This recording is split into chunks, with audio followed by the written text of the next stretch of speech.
Hi, everybody, and welcome to the Bagpipe Report. I'm Blake Norton, and I will be your host for this evening. We have got all the wrestling news from around the world, as long as we got Johnny Storm here, the biggest sex machine, best wrestler in England. Oh my God, that's so. Yeah, oh my God, that's so. Sorry. What do you say? Get off my goddamn show! Sign my petition, FWA, baby. Position. Fuck off. Let's hit the music, Jack.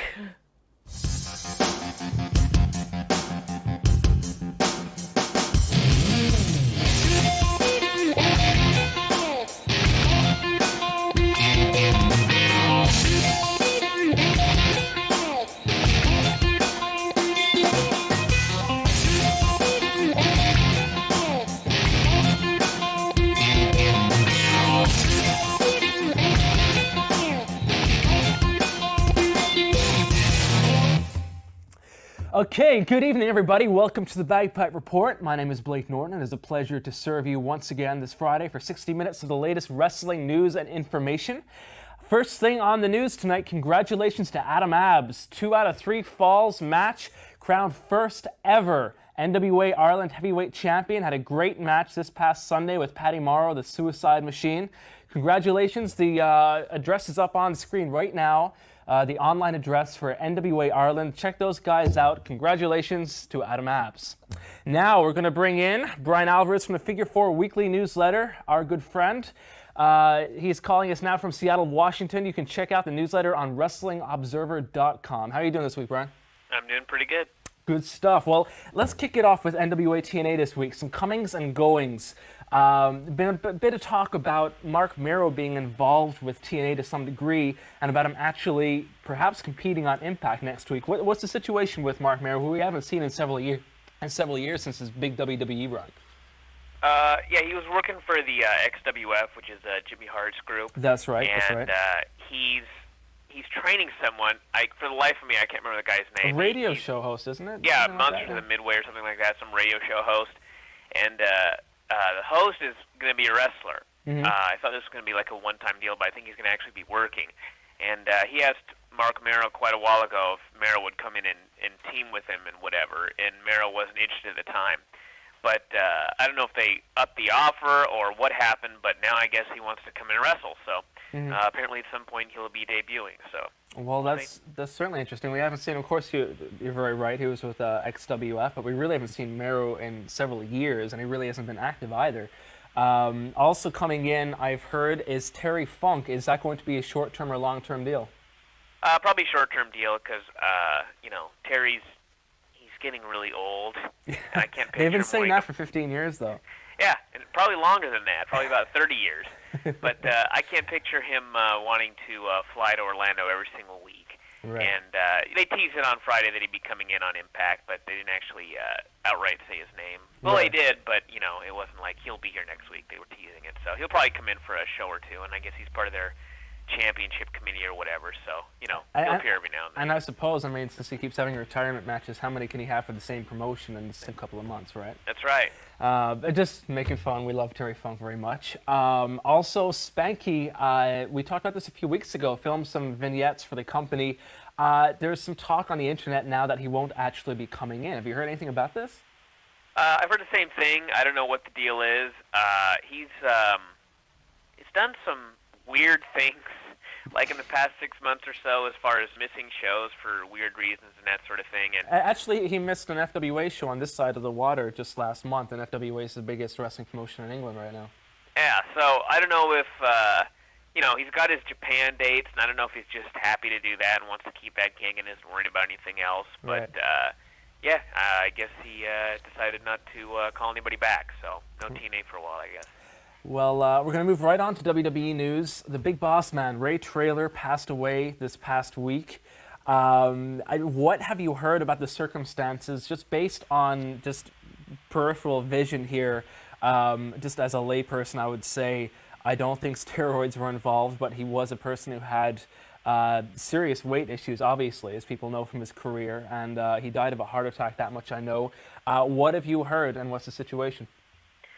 Well, the first thing, I don't think steroids were involved either, but you have to remember that a good number of guys throughout the last 30 years or 20 years have done steroids, and a lot of them are guys that you would never expect. Right. And the names I always throw out are like Josh Barnett. If you ever saw him, just a horrendous body, and he failed a steroid test and lost his UFC title. Right. So you really can't tell by looking at somebody if they were on steroids or not, but I don't think that killed the boss man. But he did, I think that he had clogged arteries, so it was probably, bad diet throughout his life, and things just added up, and he died, something of that nature. But, the one thing that surprised me about Boss Man was there were a lot of wrestlers that I talked to that were going on and on about what a truly wonderful guy he was. And I know you hear that a lot with other guys that die, but it was like overwhelming for Boss Man. Right. And I'm not surprised that people thought that he was a great guy, because I'd heard that before.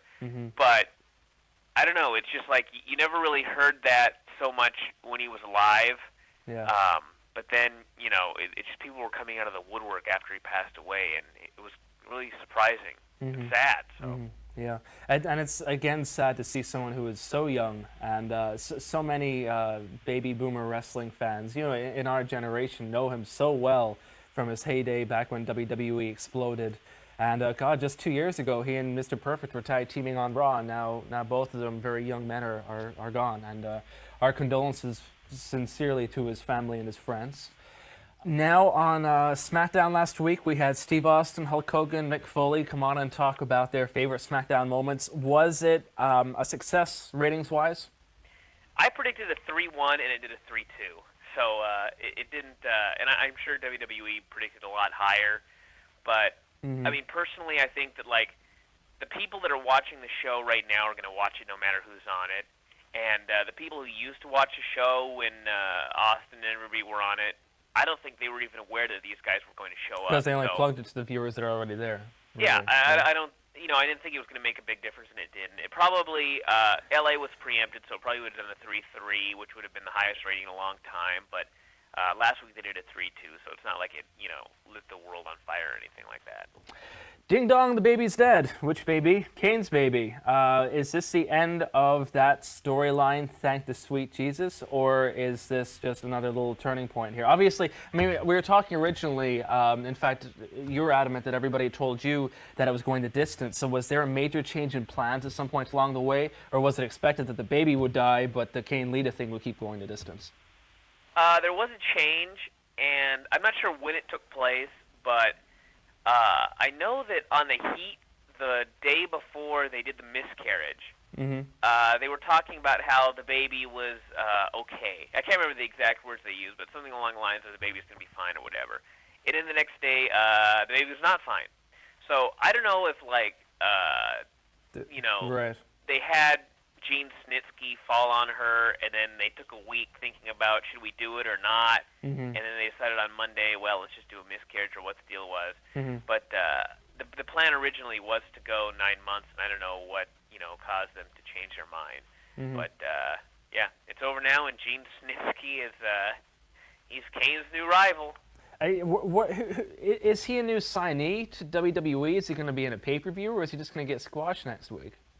Well, I saw him in Ohio Valley, and he is not ready for prime time, but he's big, so of course they brought him right up. Right. And they've been going on the road, and Kane's been getting the biggest pops of any of the baby faces, and beating Snitsky in a minute. So I don't really know where they're going to go. I do know that over the last few years, Kane has been on the verge of becoming huge, several times. Yeah, 4 or 5 times. Yeah, and they always managed to crush him every single time. The biggest was when he unmasked. Yeah. And his quarter hours on Raw were just through the roof as compared to everything else. Right. And they brought in Shane McMahon and had him feud with Kane, and that killed him dead. Yeah. And I can see the exact same thing happening here.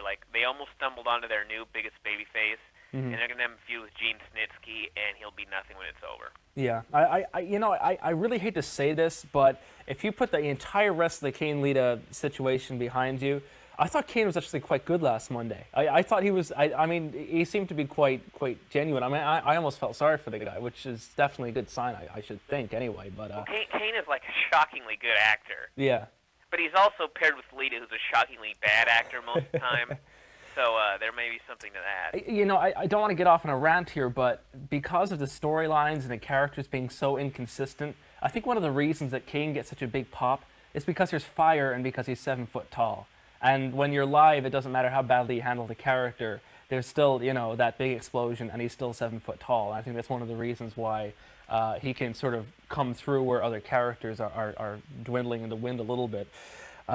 Move straight on to the pay-per-view.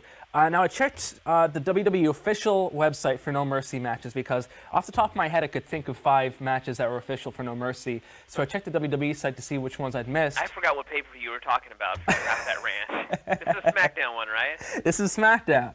Okay. But off the top of my head, I could think of 5 matches on No Mercy. So I went to the No Mercy website to see which ones I was missing. They had 4 listed. I know an extra match that the official No Mercy website doesn't know about. And I saw it on SmackDown like a week ago. But anyway, the headliner is Undertaker rematch with JBL in a last ride match. What's happening with the World Championship? Is it staying with JBL or is the Undertaker taking it away? I don't know. And I actually wouldn't be surprised if Undertaker took it away. Really? But the fact that they're doing this sort of match suggests to me that Undertaker just doesn't want to get pinned. And it's an easy way around it. Right. And if you remember, like 10 or 12 years ago, they did the deal where they were doing a casket match, I think, with Yokozuna, and 8 million guys came out. Royal and Rumble '94, yes. Yeah. So, I mean, they've got Orlando, they've got, if they want to bring Viscera and Gangrel back for one night, and some other heels, they can all come out and shove him in a hearse, and he loses, and he's mad, and that's that. But yeah. JBL is not going to be champion forever. It's just a matter of who's going to take it off him, so Right, we'll see. right. Moving right along, John Cena and Booker T. Where are they going after the pay-per-view? I don't really have a read on this match. I don't really have a good sense of where either guy is meant to go because John Cena needs an opening in the main event slot right now to go up because he's sort of too high to be a mid-carder, not really high enough to be a main eventer, and he just needs that opening to go up there. At the very least, he'd freshen things up, and I have enjoyed his best of 5 series with Booker. Well, I think the question is whether or not he gets all his filming done. If he's not done filming, he'll probably just lose and disappear for a while. The Marine, the movie coming out from WWE? Yeah, I think he's in Australia right now, but Right. I don't know what their filming schedule is, so he may be gone for a while. But you know, it's when I first read like the SmackDown spoilers, they were talking about how Paul London beat Booker T, and to me, I was like, oh well, you know, they're setting up a challenger for after this best of 5, but then he didn't beat him. So I got no clue where they're going. This makes no sense to me. You know, it's actually the whole problem with Raw and SmackDown lately was even when like you watch a show and you don't hate wrestling afterwards, and sometimes it's even a good show, but it'll be over and you'll be thinking, okay, so what was the point of that? And you should never be thinking that after a wrestling show. Yeah. Like there's no direction to the show. There's no direction to the feuds. You can't care about anybody because there's nothing really to care about except maybe Kane. And I don't even think that's, you know, they're trying that hard. They're just doing something goofy with the guy to keep him busy. But you know, it's just they need some sort of direction for all their characters and all their shows, and they really have none. Well, speaking of direction, Eddie Guerrero was taking on Luther Reigns. Eddie, who was champion a couple of months ago. It looks like they're starting a stable with Kurt Angle and Reigns and Mark Jindrak.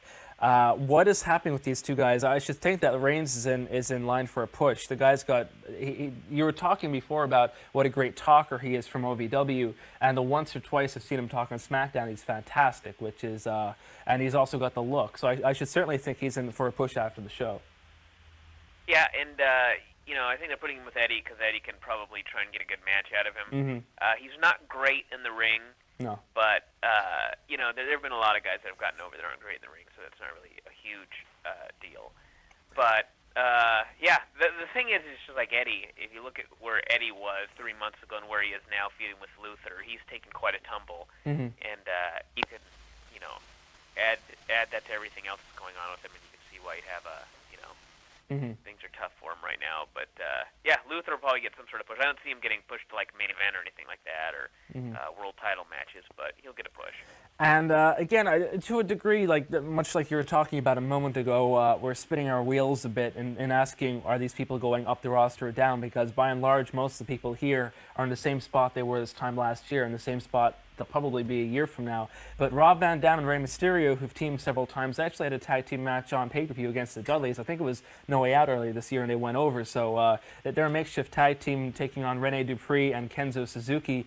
Is this Dupree-Suzuki thing a long-term thing, or do they just want to take the titles off Kidman and London? And should we hope for Van Dam and Mysterio to do something in tag? Because there really isn't a cruiserweight division, per se, for Mysterio to be a part of. There's only Mysterio and then whatever challenger he has that month, much like the women's division. And Rob Van Dam, they haven't really done anything with in months. So could this be a direction for them together?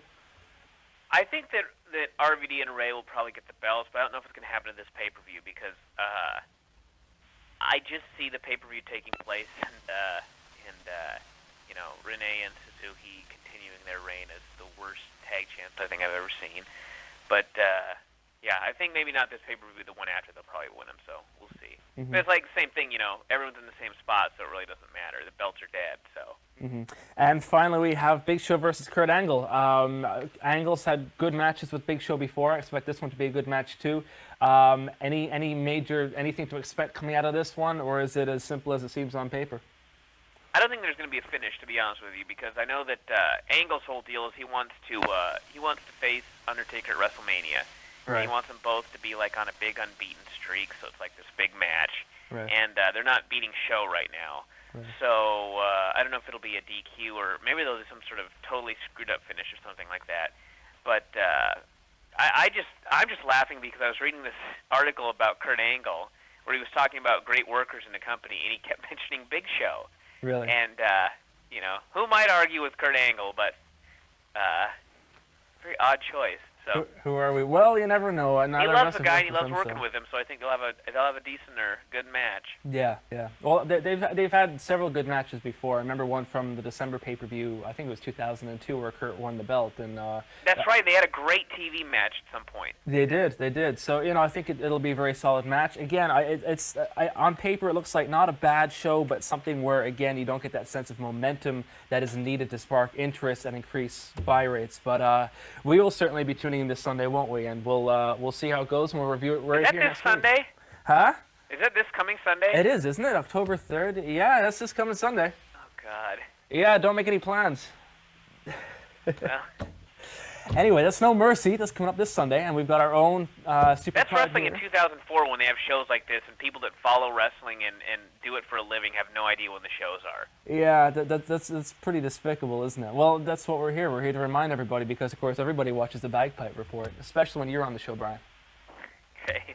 You take care of yourself. You have a good week. We'll talk to you next week and review the show, okay? All right, you too. Okay, take care.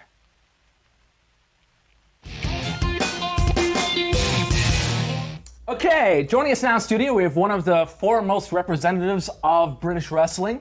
You have seen him in so many different promotions. You've seen him all across the world. You've seen him in FWA, where he's one of their biggest stars, Ring of Honor, CZW, NWA, TNA, their home DVDs, and much, much more. It is a pleasure to say hello to the Wonder Kid, Johnny Storm.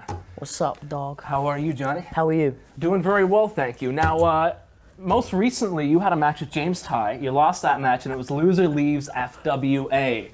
Now, tell us, what have you been up to since that, and are you working to get back into FWA? Oh, wow. Just hit me with the hard one straight away. I just thought I'd put you in that position. Killing me. Loser leaves FWA you match. lost to lose? Yeah, I lost that as well. I don't know where, I still haven't found it actually. No, basically, we did the deal in the FWA because I was going to Thailand for 3 months to do the tour with Scott Conway, and that's a whole horrible story, which I'm sure we'll get to. Yes. Seeing as you're such a great reporter. The pain and the Blake. misery and the suffering of professional wrestlers is what we thrive on. Yeah. You know? You That do it gets so the well. ratings, man. But basically, I'm doing a deal now where I'm trying to get back into the FWA. Mm-hmm. Got my petition right here, which is signed by all you guys, the millions of crew that is the Wrestling Channel. And it's going good, you know. FWA is happy with it, and they're happy with the direction of it and stuff like that. Mm-hmm. And James was awesome in the match. We had a real good match to go out on, and I think it worked really well, and I really like the stuff they're doing with me at the moment, and I think they've got just better things. Well, speaking of you and the FWA, of course, this is ongoing, but you did return for one match, which was against Colt Cabana, U.S. superstar. How did that go? That was awesome. Colt is obviously one of the best indie workers out there at the moment, in my opinion. And Ring of Honor is a great company, obviously. We knew him from before there. And it was a deal where they brought Colt in, and he was originally going to wrestle, I think it was 5-star Mark Belton. And they thought, wouldn't it be cool if we go in this direction, you know what I mean? Because we actually came home early from Thailand, so I wasn't actually scheduled to be on the Broxbourne show. Right. And they said, well, we can do this if you like this, and it sounded really cool. And we came up with a petition gimmick and stuff like that, and just the response we've had from it so far has just been awesome. And I think it worked really, really well. But they haven't clarified yet that how or when I'm going to be back in the FWA, so I might not be back in just yet. So if you see me in the street, sign the petition, baby. Now, when you talk about English wrestling, you talk about Doug Williams, who's, of course, had a lot of success abroad. Noah in Japan. He was Ring of Honor Pure Champion just last month. You talk about James Tai, who in FWA has wrestled many of the great wrestlers who've come in, AJ Styles and many other guys. He's their go-to guy. And you would be, in that trio, you'd be the third guy because, of course, not only have you wrestled superstars here in the UK and Ireland, such as Colt Cabana, you've also gone over to the US. How much pressure is on you to represent England? Because, I mean, when people see you wrestle for NWA TNA, they see that all over the world and they go, this is what English wrestling is about. Is that hard to live up to? No, I don't think so. I think it's long overdue, to be honest, because nobody looks at British wrestling or looks at England really for wrestlers anymore. I mean, we produce some of the best wrestlers in the world. You know, we got Dynamite Kid, Davey Boy Smith, people like that. Johnny Saint. You know, the list goes on. Robbie Brookside, and no one looks at England for people anymore. And it was only by chance that me and Jody got the opportunity to go out to the States, because when we did Best of the Best 2, which was the first show we did, we actually lucked into it because two guys, I can't remember who they were, but they pulled out of the tournament like 2 weeks before. Right. And a call got made to a friend of ours, and he recommended like me and Jody, and that's how we got in. But basically, no one even thinks of looking at England. I don't know whether it's because flights are expensive or they have this misconception that flights are really expensive to the States, which they're not really. Not compared to, like an internal flight from the States from like the south to north will probably be the same price as like England to Philly, something like that. But I don't know whether it's the misconception or what, or they don't think that we've got like those type of wrestlers anymore, but we have, and it's just getting out there and getting them to know it. And I think with people like Doug and me and Jody going out there and stuff, then they're realising, wow, Britain's got like a good talent of wrestlers, and we're going to start looking at it now. Now, the door opened in unlikely fashion, but since then, you and Jody both, you wrestle in the CZW, obviously, also Ring of Honor, and you guys have had amazing matches all over the world. Would you consider him to be one of your best opponents? Oh, Jody's awesome. Absolutely awesome. He's fantastic. He's just a phenomenon, I mean, I don't know, you can't teach talent like that, you know what I mean? I'm a big believer in, with wrestling, you've either got it or you haven't got it. And Jody was just one of those people who just took to it like that, and it was just fantastic. And it was a really sad day, I guess, when he decided to retire. But we hold out hope that he'll be back someday. And do you think there's a chance? Do you think he will? I think he will down the line. Down the line. I mean, he's got personal problems and stuff like that, but I'm sure he'll sort it out. It's nothing major, and I know for a fact that he absolutely misses it desperately, and I'm sure he'll be back. Well, that's good to hear, because he's an amazing performer. The kind of style that you and he wrestle, you can see the influence, you can see 10, 20, 30 years ago English style in there, but there's also a much bigger emphasis on high flying that simply wasn't around, because so much of wrestling we see today actually came from England, and a lot of people don't realize this. Do you think that, I mean, we've only started to touch the tip of the iceberg in terms of the long-term effects of the high spots and the big bumps. Do you think that people like you and Jody will have shorter careers because of that? How do you think you'll be 10 years down the road?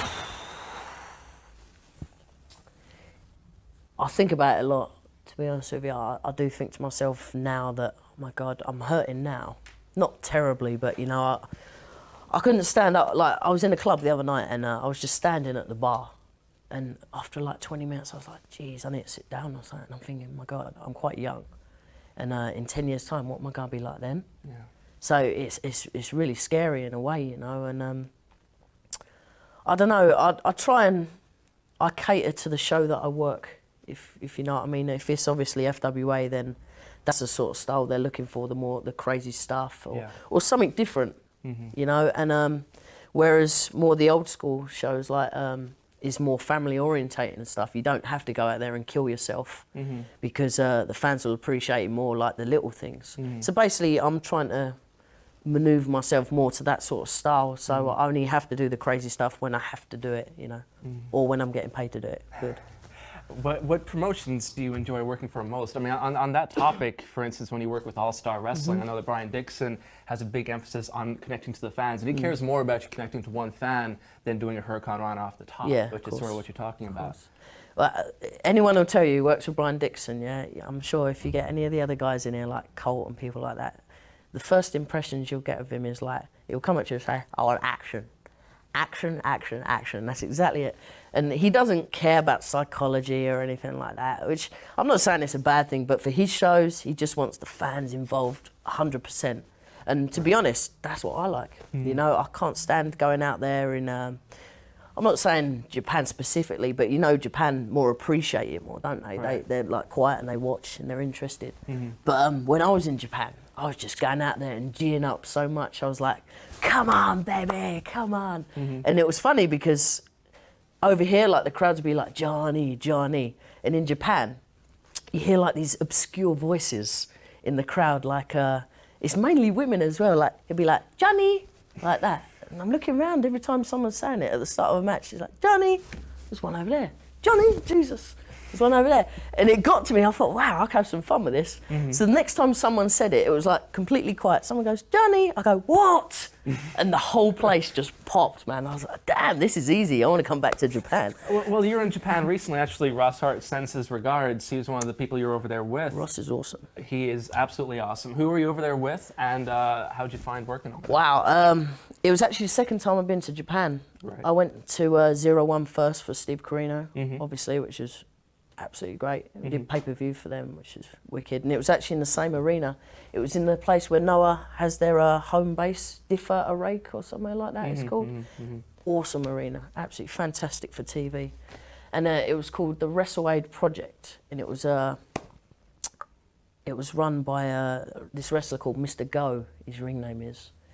And Joey Legend was actually the guy who hooked me up with it. I was in Thailand at the time. I was literally just coming home and I got a call saying, Jonny, man, they're doing a cruiserweight tournament. Are you interested? Yes or no? I need to know now. And I was like, let me think, yes. No, actually, I said, what's the money? Yes. And then, Consummate that was it. professional Yeah, wrestler. yeah. And it was like a week after I got back from Thailand. So I came back, I went on the camps for like 4 days, then I went to Japan. I was knackered. Right. But I was really glad I went because they flew us in on the Tuesday and the show was on the Sunday. So I was like, oh God, Japan, you know. You hear about these death tours where you're just bored. Yeah. But it was so good, man, because they took us out, they took us swimming, they took us around Tokyo, they gave us money, they gave us women, you know. But it was a really cool company, and they've got a show in October, which they got coming up, and they got a show in December. I'm hoping to get back in December, actually from Thailand, because it's a real cheap flight, and it's like a 5-hour flight. Right. But really cool promotion to go for, and I recommend it. Some of the guys there was obviously Ross Hart, like you said. He brought in the Stampede guys, Teddy Hart. That's right. And was T.J. Wilson there? Or? No, it was Jack Evans, Right. Petey Williams. Oh, God, who was there? Some of the guys you've seen from TNA, of course, and things like that. Yeah, so. first time I met Petey. Really? He was really cool. I actually wrestled him in the semis. Right. And we had a really good match. Ross really put a match out. I was so happy with that. Because I really respected Ross because I was like, Ross, anything about the match? He was Jonny. It was awesome. Probably my favourite match. I was like, hey, you the man, Ross. Respect, bro. And he's like, come over to Stampede and stuff like that anytime you want. And I was like, dude, I'll do it. You know, it'd be cool. It'd be fun. And I was just speaking to some of the other guys about one of the incidents there with Teddy Hart. He'd done his elbow in the match, and that was quite a controversial thing. But was it a one of those controversial things that happened but didn't happen, or? Well, I'll just say he gets injured a lot. I've found that. I don't understand why. Well, speaking of Japan and 01, in fact, the first promotion you worked for, a lot of U.S. guys are working over there right now. Low-key's taking a lot of work. Spanky, a lot of people are talking about Brian Kendrick, who left WWE recently. He's a good guy as well. Yeah, apparently he's Awesome. turned down NWA bookings. He's turned down FWA bookings to go over to 01. What is it about the promotion that makes a lot of guys from this part of the world, the U.S. and England, want to go over there? Man, it's a different world. It's got its good and bad points, but I'd say the good outweighs the bad, obviously, because you're just treated with respect. Japan is real big on respect out there. Like, just everywhere you go, you know, they're like, oh, you know, really nice to meet you, and really genuine people and stuff, and they treat you like superstars. I mean, I guess we're sort of classed as stars within the wrestling world, but over there, you know, everybody and anybody just treats you with so much respect, and you feel like a superstar, you know, and it's just awesome. It's a different world, and the fans after the shows, you know, we had fans outside our hotel like 2 days before the show queuing up just like get autographs and pictures and things like that. They take their wrestling really seriously out there, which is really good as well. And they haven't sort of broken kayfabe to the extent like America has. Yeah. You know what I mean? So I guess, I don't know whether it's they believe more, but they're more into it and more serious about it. Allow themselves to respect without Yeah, feeling and that's the stupid. way it should be, It is. in my opinion. American wrestling, we had Jim Cornette on the phone last month, and we were kind of, reminiscing about the death of kayfabe. Is it less fun now to wrestle in a place like the U.S. where people, like, when you mess up one spot or something, everybody thinks they're brilliant. It's like, you effed up, you know, all this kind of, like, fans almost act like they're above you and you have to dance for them kind of thing. Yeah, it's only America. I've really found that in some parts of America. I don't know. It's hard. It's hard to explain, really. I mean, the bottom line is these are wrestling fans, right? And they're here to enjoy the show.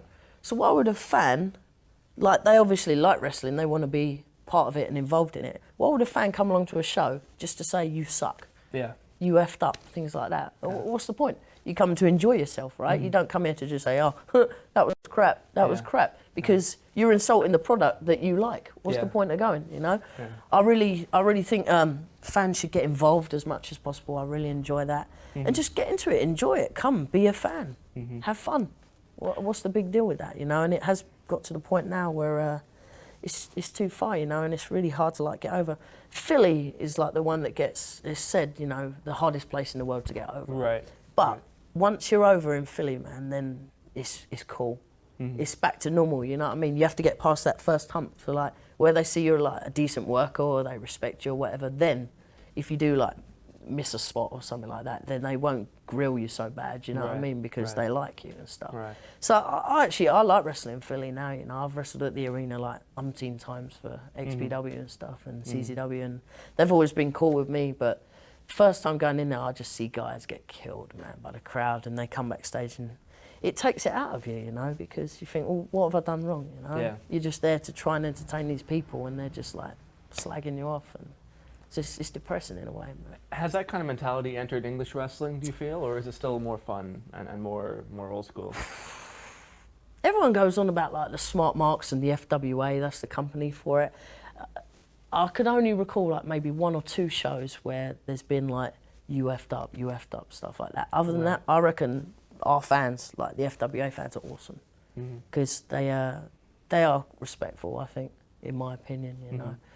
But they're here, they're getting to that point maybe now a little bit where they're like borderline with it. But I don't think if someone does miss a spot, they don't crucify you for it now, you know. They'll be like, oh, and then, you know, get into the match again, you know, clap or G up and stuff like that, and that's the way it should be. How do you feel the English scene is right now? Is it better or worse than 5 years ago? And is someone like an English star such as yourself, are you able to make a good living in England, or do you need to go outside England to sustain yourself? Yeah, definitely need to go out of England, unfortunately. There is work, but it's like, it's not exposure shows. I call them exposure shows, you know what I mean? The only really one in England is, like, obviously the FWA, and there are some other good companies there, but yeah, like I say, I mean, I go into Europe quite a lot, and thing is, when me and Jody went to America and we came back, it's weird, we were seen more as stars in this country, even though all we did was do what we do in England, but in America.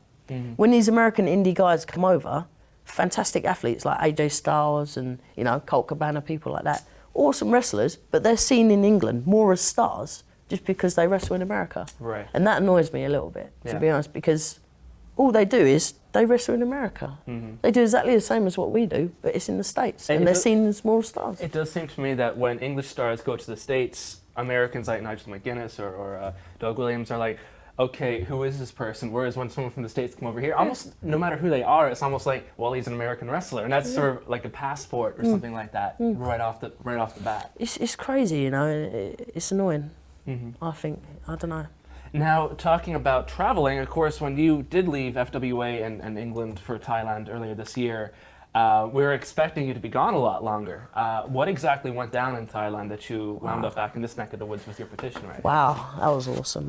Thailand was great up until the last 2 days.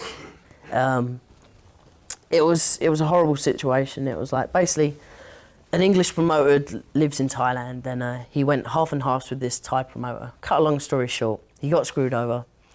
And this guy was sort of had connections to not so nice people in Thailand, because it's such a great country for that.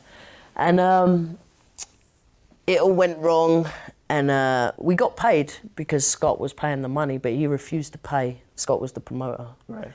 And he refused to pay the money anymore because he wasn't making any money. We weren't drawing no people. Right. And the deal was they were going to have these tour buses come round, and loads of people were going to come to the show, go on to somewhere else. Right. Never happened in 6 weeks. So we were doing shows in front of 5 people, if that. And sometimes just in front of the Thai kickboxers, because they had that as well at the same time. And it was a shame because they had these massive billboards. We did national TV in Bangkok and stuff like that, and it was going so well. And it just all went wrong, and Scott refused to pay out any more money, which is fair enough because he was losing so much. Right. And he said, you guys have got to pay the money. And we said, if we don't get the money today, we're not going to do the show. We didn't turn up to the show that night. Scott went down there to talk to them that night, and they basically threatened him, you better get out of the area now. Really? So we all fled to Bangkok, which was awesome, you know, fearing for our lives, and not paying hotel bills, things like that. And fled to Bangkok. Scott got a call the next day, threatening him again with some really, really dodgy stuff. It's too much to say, but horrible stuff. Basically, you can get killed for in Thailand. And it got sorted out that morning, and we all went back to the area a couple of days later, and everything's been cool since. So that was that. We got a good 2 months out of it. Right. It was only a month earlier, but the plan was once the 3 months was up, there was going to be another 3 months. It was going to be constantly going through the year. Right. And it had potential, man. It was awesome. The arena was wicked, and you know, it just needed to get those tour buses coming in. Plus, it was low season in Thailand when it started, so there weren't that many people around. Right. But they weren't banking on that. They were banking on the tourists. But unfortunately, it didn't come off, and I'm going back out there soon to get some more, threaten my life a bit more, which will be fun. Well, apart from going back to Thailand, where else can we expect to see you? Are you going back to the US, here in England? What will you be doing the next 12 months? I just did a show in Orpington, Kent, and I wrestled Super Dragon. He runs PWG in California, awesome promotion. Wrestled for them before, and he said, anytime you want, mate. So as soon as I'm ready, I guess I'm going to put some dates together. Maybe I'm going to try and get to TNA in Florida now, if I can get down there, but we'll see how that goes. And just do my usual run, you know. I hang out in Philly, do whatever's going, like CCW, Ring of Honor. I haven't done 3PW yet. Meanie was asking me to come in for that. Right. I want to do that. Definitely want to go back to Japan, like I say, in December. Hopefully 01 as well. Try and get that as well at the same time. Just travelling and making some money. Not taking too many bumps. Well, Jonny, thank you very much for joining us here on the show and for sharing your recent exploits in the world of professional wrestling. Keep us abreast of where you are, and we will tell everybody at home where they can catch you, here or abroad. Okay, mate. I got a quick plug, of Shoot. course. I haven't been paid for it, but I expect to be. November 13th, the biggest show of the year, FWA British Uprising 3 from the Coventry Skydome. I will be in Ireland all this week if anyone's around. I have no idea where, but it's in Ireland. So if you see someone who looks like Jonny Storm Street, it might be me. Sign the petition. 8th of October, Canvey Island, WAW, October Outrage, good show. All-Star Wrestling, returns to Croydon at the Fairfield Halls after about 6 months on the 12th. So check that out. I think that's me and Colt Cabana. So if you like stupid wrestling and people entertaining you and not actually doing a whole lot of wrestling, then go see that one. And of course, watch the Bagpipe Report every week because I heard it's quite good. Well, you will get paid for that one. Hey! Jonny, thank you very much for joining us. Thank you, sir. Appreciate it. We'll have you again. See you soon. The TBR move of the week this week comes from two of the upcoming great talents in the United States. One side Alex Shelley, the other Jimmy Rave. Shelley is the upper hand in this one, folks. They call it the power stretch. Basically, Shelley tries to rip his arm right out of his socket and then pummel him about the head and upper torso. Seems to end in something of a cross arm breaker, a very painful looking move and very nice execution. This is your move of the week. That's what they got to do, work on one body part and stay on it, soften it up until you get your chance. Your opportunity is slap something on in the center. The power stretch, John. The power stretch right now. Alex Shelley applying the power stretch.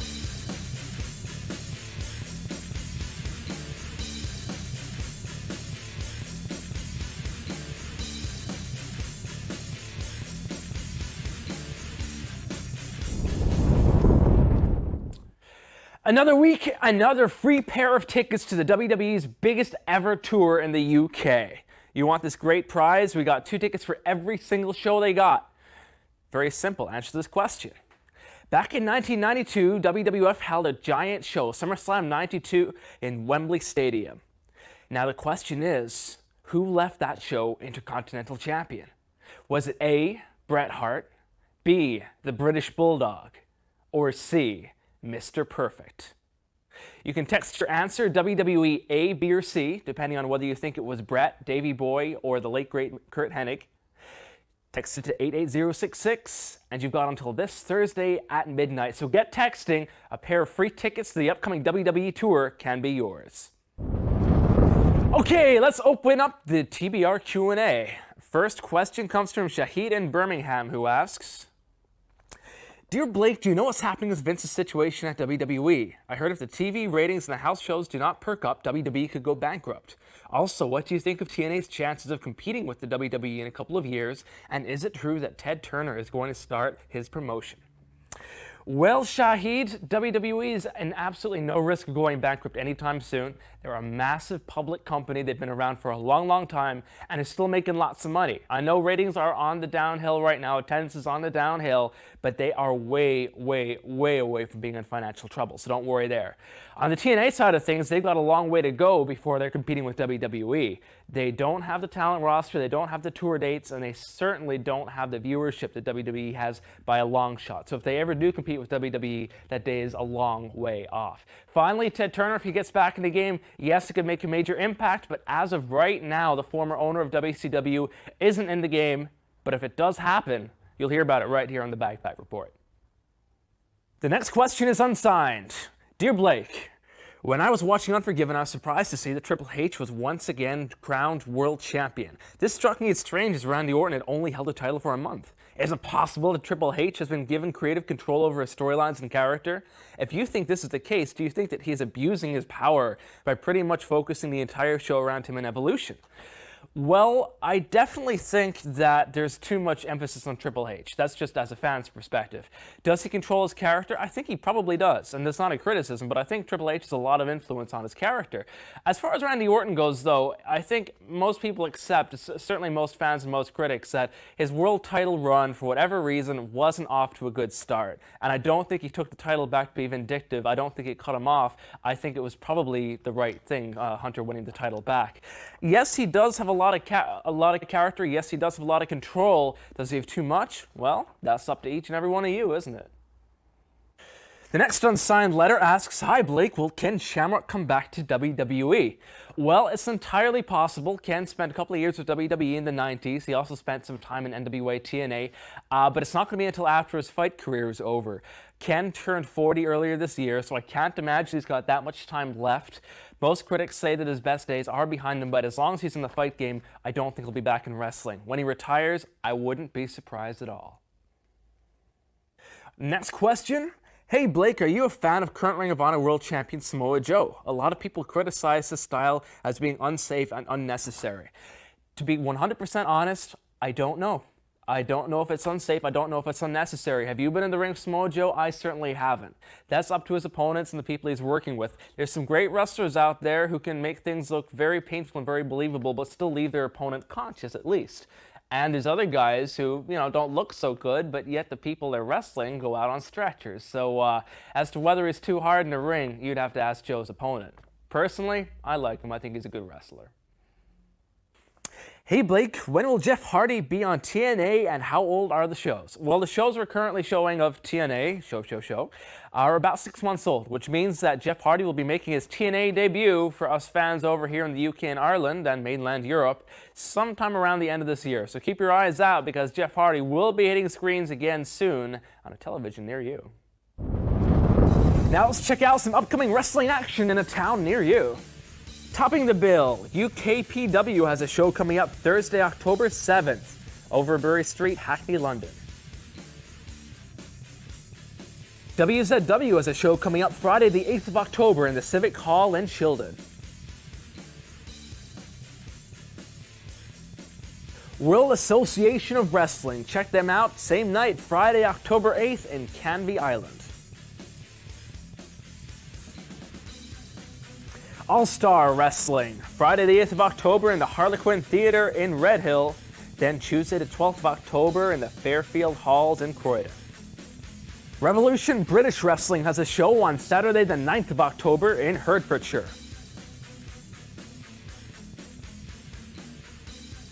IWW has 5 dates coming up in Ireland. On Friday the 22nd and Saturday the 23rd of October, they're in County Down. On Sunday the 24th, they're in Kildare for a matinee show, and then that evening they're in Dublin. Finally, on Monday the 25th, they'll be in County Laois. And get ready for the Frontier Wrestling Alliance. It's FWA British Uprising 3 at the Coventry Sky Dome, Saturday, November 13th. Okay, now let's check out what's coming up in the next 7 days right here on the Wrestling Channel. On MLW Underground Television, we hit you with a match that I personally have never seen before. Mike Awesome, the former ECW heavyweight champion, goes one-on-one with Ring of Honor champion Samoa Joe. Then it's on to Super Dragon versus Fallen Angel Christopher Daniels in a high-flying match. On to Ring of Honor High Impact TV, where we get 2 British favorites. It's the high-flying Johnny Storm versus the sky-high Jody Fleisch. Then on to Michael Shane versus Spanky. From the land of the rising sun, it's action from Pro Wrestling Noah. First off, it's Jun Akiyama versus Kenta Kobashi. Then it's tag team action as Kendo Kashin teams up with Segura. Their opponents, Kenta and Marufuji. CZW Fake UTV never fails to deliver hard-hitting action. This week it's Justice Payne versus Derek Frazier, and then the high-flying Jimmy Rave and Sanjay Dutt. Okay, it's a big week on the Wrestling Channel. We got all that and much more, plus part 2 of the Ricky the Dragon Steamboat shoot interview, taking you right inside the wrestling business. Like I said last week, this is a great one. You don't want to miss it. That's coming up this Monday night. Make sure you mark it down on your address books, your calendars, on the fridge, on the toaster, everywhere you got. You guys have a great week. That's about it for me this week. You can check out the Bagpipe Report online at www.thebagpipereport.com. Also check out the Wrestling Channel, www.thewrestlingchannel.tv. You got forums, upcoming shows, a whole lot more free newsletters, so make sure you check that out. Next week right here, we're going to have the latest news, latest interviews, and much, much more in studio. Ring of Honor superstar Colt Cabana. Right now, he's touring England. I hope you get the chance to check him out. Keep your eye out. He's working for All Star Wrestling right here in the studio to talk about his rise to glory. You guys have a great week. We will see you same time next week right here, the Bagpipe Report on the Wrestling Channel.